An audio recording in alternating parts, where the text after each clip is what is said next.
So the question here is about whether or not we should be getting pocket sixes in a three-way all-in pre-flop. This is the bubble of a six-max game. The action is that hero raised 1800 to effectively move all in without physically moving all in, and now we're wondering if we should call now, and or should we just min raise to begin with the intention of folding to the small blind. Excuse me, calling the small blind and folding to a big blind shove. Well, first of all, I don't mind a shove at all. I think it's fine because you only have what? I mean, six big blinds at this point. So I don't see anything wrong with that. Actually, the more I look at this, we actually can't tell the blind level from this image. I just automatically assumed it was 150, 300. Okay, so this is actually important. If the blinds are 100, 200, and you have about 10 big blinds total, which hero would have about 2,000 chips total to start the hand, that's when you would want to min raise.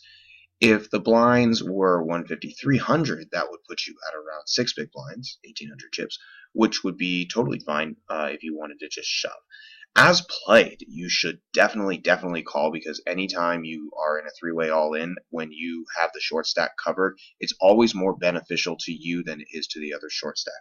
If for some reason the short stack had more chips than you, then you would want to fold yourself.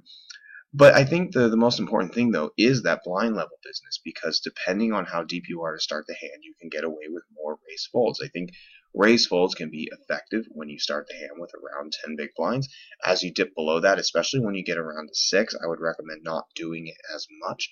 But in a situation like this, if I had that 2,000 chips at big blind 300, I would do the play that you made. I think it's great, and then call as played. If it was big blind 200 or lower, I would definitely go with a min raise. Even if it was 200 level with an ante, I would still go for the min raise and fold while still calling the small one. But mainly, it's going to be stack depth, and it's also going to include whether or not you plan on calling, whether or not you have more chips or not than the other player. So that's really important, three-way all-ins. I think you can actually search on the site and you can look for three-way all-in plays, and some videos will pop up and you can learn some more about those in depth.